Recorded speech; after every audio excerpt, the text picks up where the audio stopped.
Fall maintenance, I mean, now's the time to start because you never know when the snow is going to fly. One of my top things, even though people don't think about it, checking the roof right away.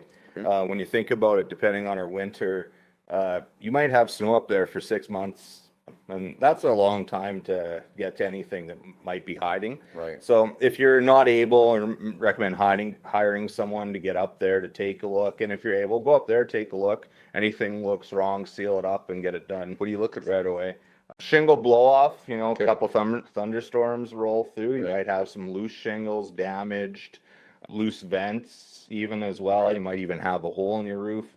Finding that on in some inspections lately with the roof vents blown right off. Okay. So, get up there, check it, because your next opportunity to do a proper repair might be springtime. Right. By the time you can get somebody in to actually do it. Yeah, exactly. Okay. Proper repair, have Yeah. it cure and seal up right for Okay. sure. And then related to that is, well, after the leaves fall, always get those leaves out of the gutters and get those downspouts away from the foundation.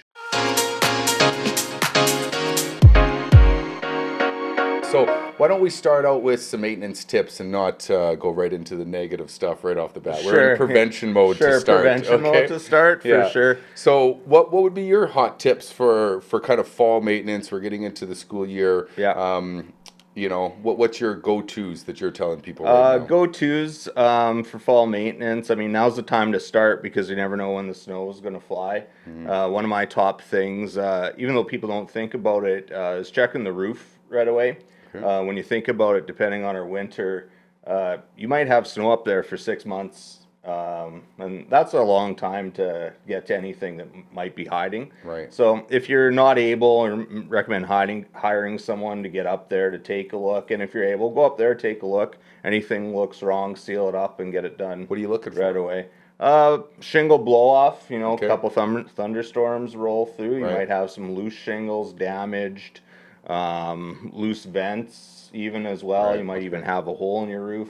Finding that on in some inspections lately really? with the roof vents blown right off. Okay. So, get up there, check it, because your next opportunity to do a proper repair might be springtime. Right. By the time you can get somebody in to actually do it. Yeah, exactly. Okay. Proper repair, have Yeah. it cure and seal up right for Okay. sure. And then related to that is, well, after the leaves fall, always get those leaves out of the gutters and get those downspouts away from the foundation. Realistically, we should be doing that all throughout All summer, year 'cause long. Some of these rainstorms that are happening and the amount of water that's rushing over the gutters, Yep. that's where, especially in older homes, you're going to get all that moisture in the basement.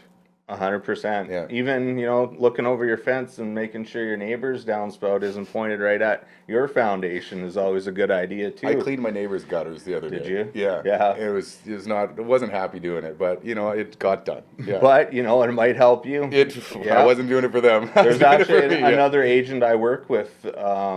He had his basement flood recently, last okay. big downpour, because the neighbor didn't put their downspout down properly, and all the water was rushing down onto a concrete pad right at his foundation. Right. And it caused flooding in his basement. Yeah. We're seeing a lot of that in the last little bit, that's for sure. Yeah, we were so used to being dry, right, for so long. This is the wettest year, spring, summer, in a while. So I think people just, got out of the habit of, getting those gutters clean, Right. downspouts away, checking grading, right, making sure water's flowing away from the structure. It was more of a habit thing, Right. and, we need to get back into that, For it sure. looks like. So what other tips do you got for all of our homeowners out there? I would also take the opportunity now to get that furnace tune-up. Right Right. now, you could get some deals on it before guys get too busy. Right. And even yourself, just making sure that furnace filter's changed. And then related to that is right now we're coming into the season where your HRV's the most important Right. this time of the year, especially with newer construction, building envelopes so tight. You could easily end up high humidity in the house. Right. Get those HRV filters cleaned, make sure it's operational. Another one, it might have broke in the middle of the summer and you don't even know. Right. So make sure you got that airflow going. Make sure you don't get that humidity stuck in there. For sure. For sure. So then other things like filters, maybe even cleaning the exterior of the air conditioner outside and Yeah, that kind of stuff. AC is good to put it to bed, right, for the winter. Right. Give it a quick hose down with light water pressure. Right. Right. You're not going to get the pressure washer out Do you ever and wreck vacuum those it? fins. You could if you had good Exterior? suction Right. on it, right? But there's that protective I get it. screen on it, I so was a thinking little like water's not industrial too bad. vac kind of Yeah, thing to for get all sure. that film off of it a little bit. Yeah. Yeah. And some people swear by a cover, other people don't, but it's made to be outside, What does the home inspector say though right? about the cover? Get that covered up, Okay. right? But at least put a board on top to prevent that snow and ice from building up and bending the I fins see. of your fan Yeah. in there. That's really what we're trying to protect is that fan on the top. Okay. Because then you'll get rattling in an unbalanced unit. Okay. No, those are all good pointers to have. Looks like we have a question from the audience here. Excellent. Nice. So, if someone's a new homeowner and maybe they don't really know that much about a home, what's this? So, what about humidity? Like, why do I need to worry about the humidity in my house? Yeah, so newer construction around here, the building envelope's so tight with modern vapor barriers. And if you're new to Canada or not used to the climate here, too high humidity will cause condensation on the windows. In extreme cases, even frost buildup on the doors, we've seen it. And having that prolonged as well with a lack of air movement sometimes. High humidity, let's say we're in a basement, you got things piled up in the closet. You can end up in mold growth as well in areas where it wouldn't normally look all the time.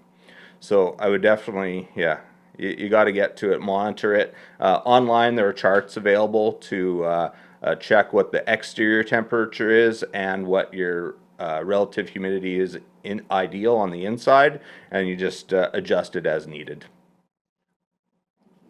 And everybody's different. It all depends on like how many people are living in the house. Exactly. There's no one, like you're set at 30% for Yeah. everybody. It depends on how many showers, how many people are living in there, how many doors are open. Yeah, how moving much pets. cooking you do, right? Yeah, Skip the exactly. dishes versus cooking 3 meals a day. That's fair. That's a huge difference in humidity as well. Right, right.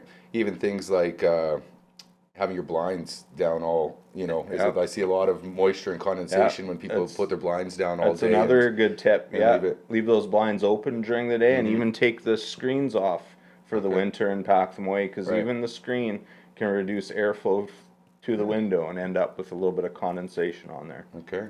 Preventative tips. We love them. What else you got for us today, Brad? What else is on my little cheat sheet here? Sort of related to that is now's a good time to check window seals and to make sure windows are fitting properly right now. Maybe the kids have, been pretty heavy on them all season long. You might need a better fit or a new weather seal on there to prevent that condensation and frost buildup Right. on those windows too. Now's a good time to tackle the windows because sealants will still cure if you need to do any sealing on the Right. outside before the temperatures drop.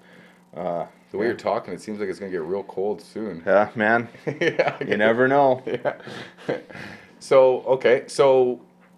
Okay, one thing is that I'd like to address a little bit is that, the grading around your house. Yep. Can you give us a rule of thumb of like how far a proper grade away from the house, and maybe even like, a degree of what you'd suggest that you're leading the water away from the house? Because I know we've had a lot of moisture in Saskatoon lately. Yeah. We've had, unfortunately, some people have, had some issues with some water in the basement, but I do think these kind of things would Yep. be beneficial for people. Yeah, like we were just saying, it's a lot of people have forgot about good grading in the last while. Found lots of wet basements Right. lately, and most of it was just due to a lack of maintenance, pretty much. Right. Others are, people didn't get to that grading that the home inspector recommended during Right. their home inspection, or just forgot about it. But rule of thumb, always a bit higher at the house, maybe about 5% decline to the property line. Okay. And then you don't want to direct all that water towards the neighbor's house, right? You also want to make sure as it goes to the property line, it also slopes to the front or the back, or split in the between front to back, so you're Right. getting the water away from both homes. At the back or front of the house, you could build it up pretty much as you want, but we're just looking for good positive grade. Flower beds are typically another issue with a nice built-up border. Some people like to do the concrete curbing or direct Right. decorative bricks. That actually needs good grading too, where it would shed water outside of that perimeter instead of holding water right at the house. Right. And I've seen a couple people have their downspouts that actually go into their flower bed, Yeah, which is all the which is time. always a big problem I've seen with big rainstorms Yeah, and that kind of stuff. that situation holds water right at that corner of the Right. foundation, and it just puts all that water from essentially, like say a bungalow, half the roof. Right. All that water that hits the roof is going to that one spot. Yeah. Right? Not a great setup at It's all. good perspective to put it in Yeah. for people, like, Yeah. yeah, because they only have two downspouts usually on a house, Yeah, right? So like, exactly, where's yeah. all that water going? Yeah, exactly. So half the roof could be draining right at your foundation. When you take that much square footage and the Right. Mm-hmm. amount of rainfall you're getting at the time, that could be a high volume of water leading to a lot of the wet basements that we're seeing right now. Right. So, there's difference in styles of builds and years of builds and that kind of stuff. Like, can you give us something that would be, like say an old time home, like something 100 years, Yep. what would you kind of be looking to do there? Because you're not going to have, like, the systems are all different as we go through the years. Right. Right? Like, Yeah. is there something that specifically that you'd look for in some of those older homes? Yeah, in the old homes, foundation cracks are inevitable. Right. No weeping tile exists. You're really down to your maintenance and grading and downspouts. Right. Right. You could do crack sealing if it's not too invasive.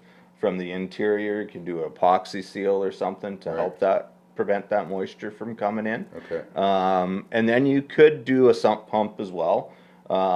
Just in a hole in the ground in the slab, create like the well effect where water is attracted to the lowest spot instead of maybe coming up through the cracks in the floor that probably exist for a really old century house. Right. Okay. So when we talk about that, that's actually probably relevant until we get to basically the 70s. Is that not? Yeah, pretty much. Really? Like weeping tile, we start to see weeping tile in the 60s, but I always tell people maybe not rely on that weeping tile being intact Right. or functional at this point because it was Okay. actually constructed out of clay or concrete. Okay. So clay tile, two pieces put together. You can imagine tree roots and silt Yeah. and things are going to get in there. So I wouldn't rely on that until we get to modern Was it very plastic. typical to have it in the 60s? No, it was still optional Okay, at okay. that point, but it was starting to be a thing Yeah. around here for So, sure. so then we kind of had weeping tile introduced in the 70s, Yeah, early 70s. Started to get into plastic weeping tile then, Right. and then mandatory for sure 100% in the 80s. In the 80s, okay. And then, depending on, so anything without weeping tile, that kind of stuff is going to have a lot more demand of having grading, eaves troughs that are clear, Yeah. is that you have a lot more potential Yeah, problems. a bit more maintenance for Yeah. sure. Okay. Some people are starting to get us to come in and do not annual, but every couple of years, just a homeowners inspection. Oh, okay. It's a bit of a reduced rate. We're just coming in, working from them, just on the hit list of things they need to Right. maintain, make sure things are operational, and help them out For sure. with that stuff. Okay. So as we move like a little bit to newer houses, is Mm-hmm. it what we got basically 2000 you're going to have sump pump? Yep.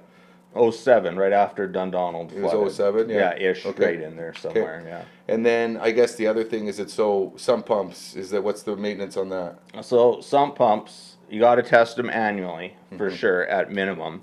I really go for twice a year. Right about now actually is a good time to test them for operation as well. And testing them, the method sort of depends on the pump style. Okay. But if you open up the pit and take a look, one of those Google pictures, you'll figure out how to test it pretty quick. Or you could just add water to the pit Right. as well. Now's a good time because fall's actually quite wet and the ground's not frozen yet. Right. So you are getting a bunch of runoff into that weeping tile right now. So now's a good time to make sure it's operational. And then spring, before the big melt. Okay. You can imagine a high concentration of snow melt at the house. The ground's frozen. If there's any gaps in there, all that water is going just direct to the weeping tile. Right. So it's a very important time to test that sump. And as by well. testing it, you mean adding water till it actually kicks in? Kicks in, starts to pump. Okay. And then actually that reminds me too, for freezing conditions, you want to make sure that your drain is sloped so the pipe drains itself out. Right. So it doesn't freeze, because in some places, Martinsville, Warman, Willow Grove, Right. a lot of places around here will need to pump it well into freezing conditions yet, because the groundwater is still active and high. Right. Okay. Okay. What's your suggestion on how far a discharge tube for the sump pump needs to be?